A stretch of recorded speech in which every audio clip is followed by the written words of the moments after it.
Hello friends.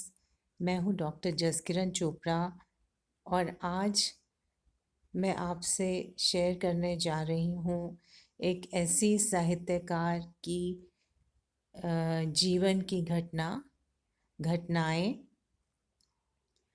जिसका नाम हिंदी साहित्य में ऐसा रोशन है और हमेशा ही रोशन रहेगा, जैसे कि सितारों के बीच चंदा, या फिर जैसे सूरज की रोशनी, उतना ही रोशन और उतना ही खूबसूरत। उन्होंने हिंदी साहित्य को बहुत कुछ दिया और उसमें से एक चीज़ ऐसी थी, वो थी सशक्त महिला किरदार, जो पहले नहीं थे। इससे पहले हिंदी साहित्य में हम नहीं पाते हैं। हाँ, बंगाली साहित्य में रविंद्रनाथ टैगोर जी और शरत चंद्र जी के उपन्यासों में, कहानियों में हमें वो मिलते हैं। और इसका भी एक एक दूसरे से एक कनेक्शन है। कैसे? क्योंकि गौरापंत शिवानी 10 साल तक बंगाल में पढ़ी थी। वो शांति निकेतन में पढ़ती थी। वहीं से उन्होंने अपना ग्रेजुएशन किया था 1943 में। और उनके उपन्यासों पर, उनके जीवन पर गुरुदेव रविंद्रनाथ टैगोर का बहुत असर था। वो हम देख सकते हैं क्या सिमिलैरिटीज़ थी। वही हमें एक बैकड्रॉप कई बार नज़र आता है उनके उपन्यासों में, उनकी कहानियों में। कई बार हमें बंगाल का बैकड्रॉप मिलता है, कई बार कुमाऊँ का मिलता है, लेकिन असर ज़रूर है, बहुत असर। और जब टैगोर कुमाऊँ आते थे, अल्मोड़ा आते थे, जिसका ज़िक्र मैंने आपसे पिछले वीडियो में किया था, तब वो शिवानी जी के परिवार से मिलते थे और उनके पास रहते भी थे। तो ये उनका एक बहुत घनिष्ठ रिश्ता था आपस में। और शिवानी जी ने अपना ये नाम लेखन के लिए 1951 में लिया, शिवानी। उनका नाम गौरा पंत था, तो वो शिवानी के नाम से ही बहुत ज़्यादा मशहूर हुई। और 60 और 70 के दशकों में उनके उपन्यास जब धारावाहिक के रूप में धर्मयुग और साप्ताहिक हिंदुस्तान जैसी पत्रिकाओं में छपा करते थे, तो पाठकों की उत्सुकता देखते ही बनती थी। कैसे इंतज़ार रहता था अगली किश्त का, कब अगली पत्रिका आएगी और हम उस उपन्यास का अगला हिस्सा पढ़ सकेंगे। तो वो उत्सुकता अब हम कहीं नहीं देख सकते, चाहे वो टीवी सीरियल हो, चाहे किसी फिल्म का सीक्वल हो। कभी भी हमने नहीं देखा कि किसी को इतना इंतज़ार रहे अगली किश्त का। तो बहुत ज़्यादा उन्होंने लिखा अपने जीवन काल में। 1923 में उनका जन्म हुआ था राजकोट, गुजरात में, और 2003 में उनका देहांत हुआ था।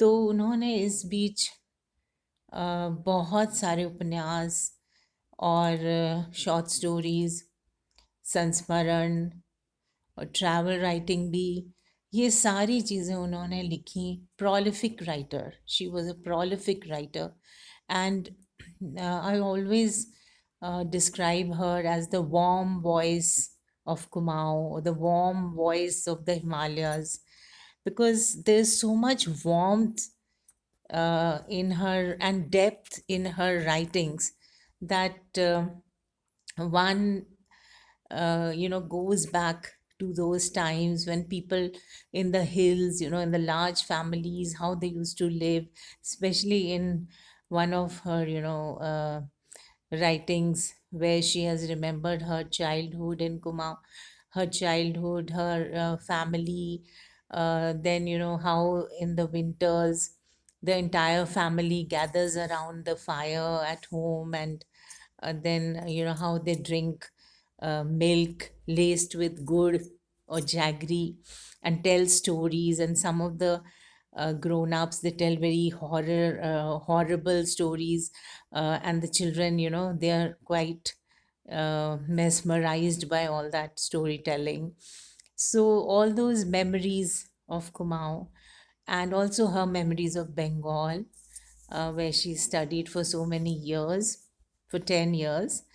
And then she graduated in 1943.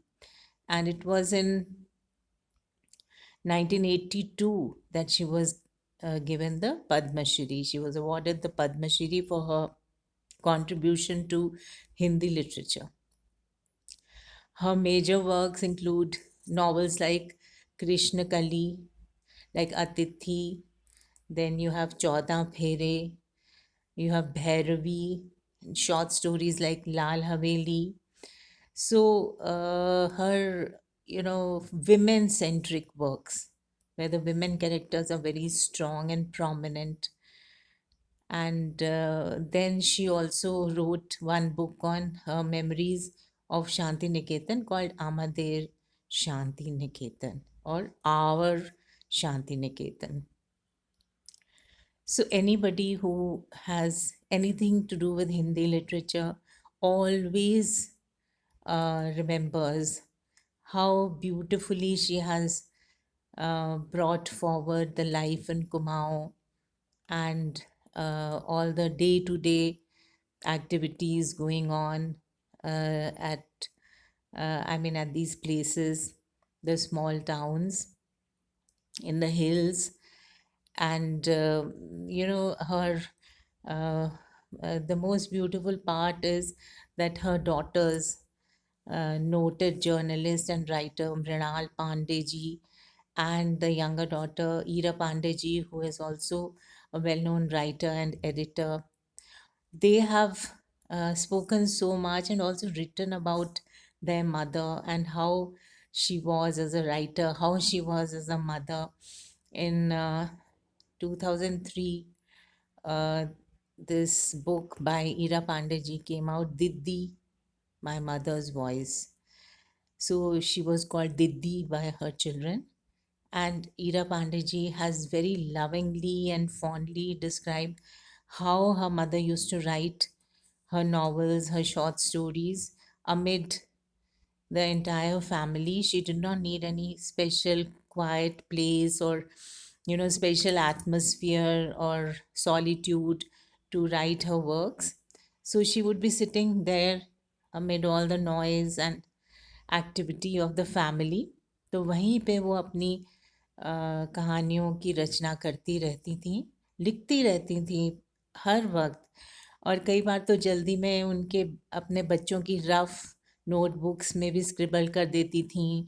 कभी वो कहती हैं उनकी डॉटर के, कभी वो धोबी के हिसाब वाले कागज़ों के पीछे भी लिख देती थी। तो she was not a very that way, not very strict about the requirements that she must, that must be fulfilled for her writing. So, it was all a natural flow and part of her life, part of her being, and she kept writing. So, all those beautiful novels, they came to us through such informal and gentle writing by this uh, wonderful and amazing lady called Gaurapant Shivani. तो गौरापंत शिवानी का नाम ना सिर्फ कुमाऊं में, ना सिर्फ भारत में, बल्कि पूरे विश्व में जाना जाता है हिंदी साहित्य के प्रेमियों के बीच, और हमेशा ही जाना जाएगा। उन्होंने बचपन से कहानियाँ लिखना शुरू की थी। जब वो 12 साल की थी, महज़ 12 साल की थी, तब से वो लिखती थीं। उनके जो माता-पिता थे, उन्हें संगीत और साहित्य से बहुत लगाव था, और इसीलिए उन्होंने शिवानी को वहाँ पर शांति निकेतन भी भेजा पढ़ने के लिए। तो उनकी जो अ, बंगाल की यादें, कुमाऊँ की यादें, कुमाऊँ में तो उन्होंने भी, कुमाऊँ में भी बहुत वर्ष बिताए अपने जीवन के। तो अल्मोड़े की जो पृष्ठभूमि है, वहाँ का हम आई मीन वहाँ के बारे में हम बहुत जान पाते हैं उनके उपन्यासों और शॉर्ट स्टोरीज में। और उनके संस्मरण भी हमें बहुत कुछ बताते हैं। वहाँ की लाइफ कैसी थी, पहाड़ की लाइफ कैसी होती थी, बंगाल की लाइफ कैसी थी। So she was an iconic figure, and she will always remain so in the hearts and minds of all the lovers of literature. So I would like to say that, um, Gaurapan Shivani gave us novels which supported feminism when there was no such term also. So it was nothing um, consciously done, but yes, her women come across as such strong figures. And the woman centric novel really flowered with Shivani.